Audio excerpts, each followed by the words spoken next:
Welcome to Uncovering Trusts, a podcast by the Edison Group. I'm your host, Will Manuel, and today I'm joined by Milosz Papst, Director of Investment Company Content at Edison, who will talk about the Law Debenture Corporation, whose ticker is LWDB. Milosz, thanks for joining us today. Hi, Will. Glad to be back. Great. So, Milosz, our last episode on the Law Debenture Corporation was recorded in August last year. So perhaps we should start with a high-level overview of Law Debenture, given that it has a somewhat unique structure for UK investment trusts. Of course. I should probably start by saying that Law Debenture has two very distinct but complementary parts: an investment portfolio accounting for almost 80% of net assets, and an operating business, which is a leading provider of independent professional services, so IPS, accounting for the balance. IPS is a very attractive business in its own right, with a good track record of stable, growing earnings and consistent, strong cash generation. We can talk more about that, but the important point to stress is the way in which IPS supports the portfolio managers in meeting their investment objectives and how this has contributed to the trust's very strong long-term performance track record. IPS earnings have funded around a third of the trust dividends in the past 10 years, well ahead of its share of net assets.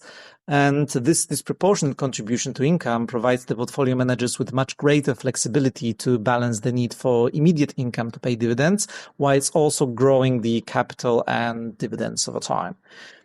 With such a large share of the trust's income requirement historically funded by the IPS business, there is reduced need for the investment managers to own more traditional, higher-yielding stocks, unless they find them attractive, of course.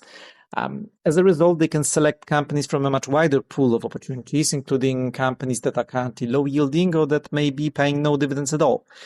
These may be smaller, faster-growing companies with greater potential for long-term capital and dividend growth, but may also be turnaround situations with identifiable recovery potential. Now, the benefits of Law Debenture structure is not a one-way street, and the investment portfolio provides important support to IPS. IPS is a collection of businesses that are all in some way based on independence and trust, and the fact that it is part of a large £1.3 billion well-governed UK 250 index company is hugely important when it comes to winning business. This symbiotic relationship between the investment portfolio and IPS is perhaps the key factor behind the trust's consistently strong performance versus its broad UK equity market benchmark and compared with peers. This was again evident in the recently released interim results for the 6 months to the 30th of June, with a strong absolute and relative performance from the portfolio and continued growth in IPS. Okay, so perhaps you can say a bit more about the interim results and what you see as their highlights. Yes, sure. The UK equity market made good gains during the period, and Law Debenture delivered strong outperformance. A share price total return of 14.2% was 5.1 percentage points ahead of the benchmark, while IPS grew revenues, earnings, and operational fair value. The prospects for continued growth in IPS look good, and the portfolio managers remain positive about the prospects for the UK equity market and the investment portfolio. The broad UK equity market total return was 9.1%, and on a fair value basis, Law Debenture's NAV total return was 15%, a little ahead of the share price return. With the portfolio being bottom-up managed, the outperformance was driven by strong stock picking. Among the top 5 contributors to performance, 3 of the companies, Rolls-Royce, Babcock, and BAE Systems, each benefited from their sizable exposure to rising UK defense spending, coinciding with operational improvements under the stewardship of refreshed management teams. Taken together, this has led to expectations of higher earnings, which in turn has been reflected in higher valuation levels.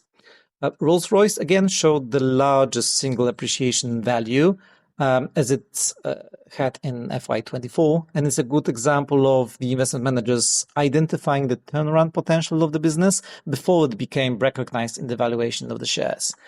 When Law Debenture invested, Rolls-Royce was not paying a dividend, and as I've just mentioned, it is the income contribution from IPS that provides the managers with the flexibility to hold such positions. Then Barclays was also a top 5 performer, and along with other bank holdings in the trust, benefited from a stable UK economy, low loan loss provisions, and interest rates falling less quickly than had previously been expected, supporting net interest margins. IPS increased first half revenues and earnings by around 8%, and it is well into its 8th successive year of consistent mid to high single-digit growth. Driven by earnings growth, the operational fair value of IPS increased around 5% compared with the end 2024.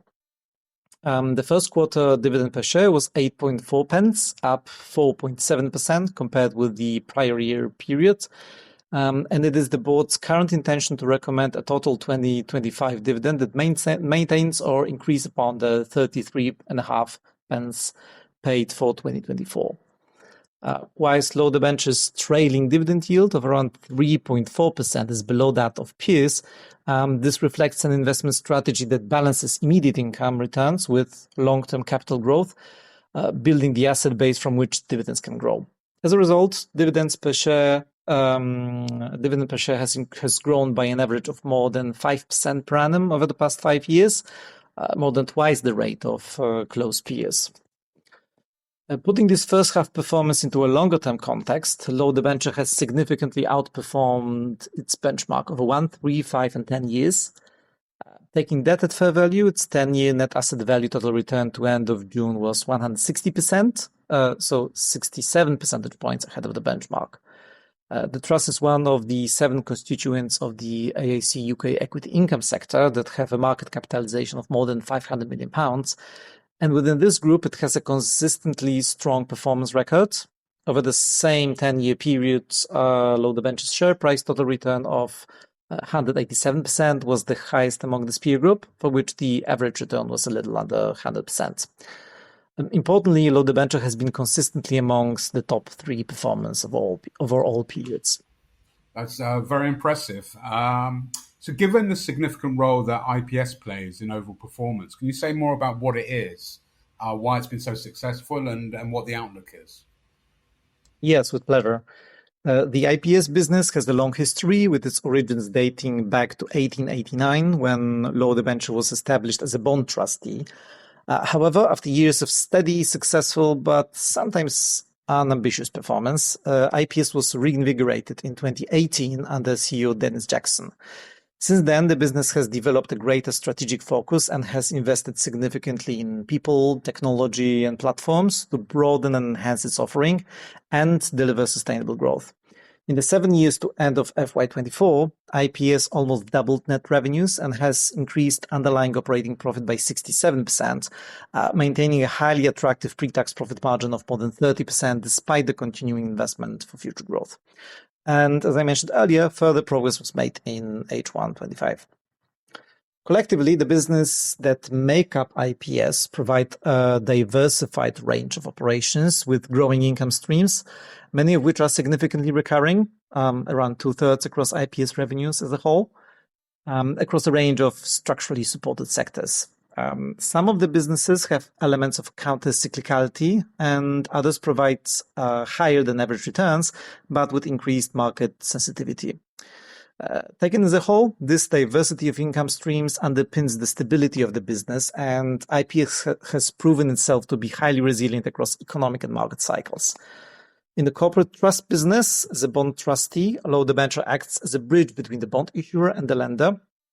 New debt issuance can be volatile, but the majority of revenues are recurring nature, generated from servicing the existing book of business over the life of the bonds. When bonds default, Law Debenture's job is to maximize recoveries on behalf of bondholders, a process that can generate substantial counter-cyclical ad hoc fee income stretching over several years.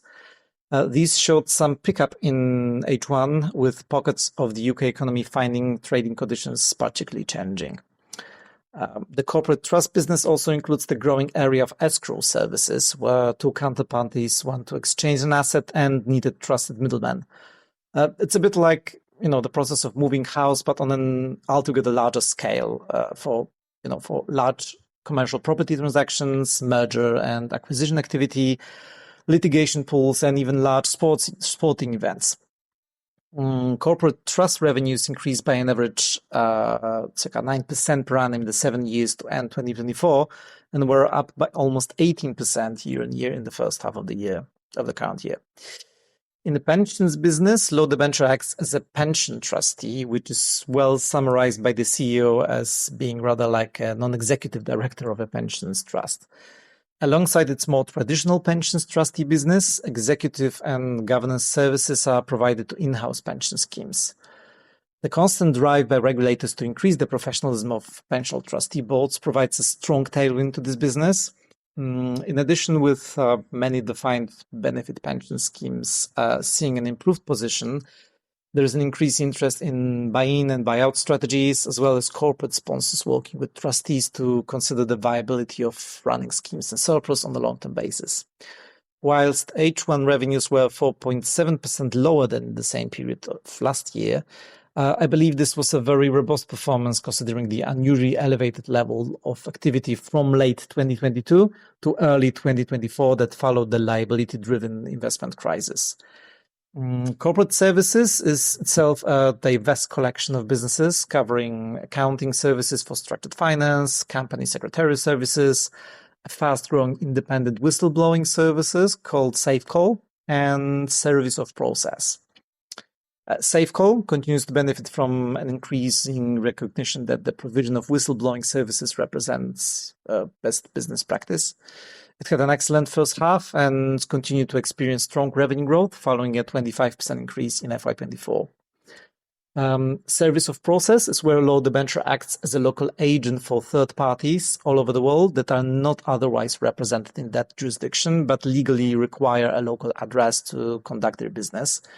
It is the most economically sensitive of all IPS businesses, and whilst the trading environment is uncertain, the long-term returns from the business are very attractive. Revenues were slightly ahead of H1 2024 in this segment. As a whole, corporate services grew around 12% year-over-year in H1, a little ahead of the 11% average growth of the past 7 years. Thank you. Interesting. So can we switch our discussion now to the investment portfolio? What's the strategy and how is it managed? Yes, good idea. The investment portfolio has been managed on a consistent basis over many years by James Henderson and Laura Fall from Janus Henderson Investors. The aim is to achieve long-term capital growth and steadily rising dividends. A growing capital base is the foundation that can support increasing dividends. It is in the lowly valued UK market where the investment managers see the most attractive opportunities and were net investors in H1. They believe this is particularly the case among domestic earners, and especially in the mid and small cap segments. And I will come back to that. The trust has a multi-cap approach, searching out investment opportunities right across the market, reflecting the prospects of faster long-term growth in sales, earnings, and dividends from mid-caps and small caps. These are typically very much overweighted in the portfolio compared with the all-market benchmark. To give you some figures, the roughly 50% weighting to the 100 largest companies compares to the benchmark weighting of well over 80%. High portfolio diversification is key to managing the risks of this positioning versus benchmark and to underpinning the consistency of performance.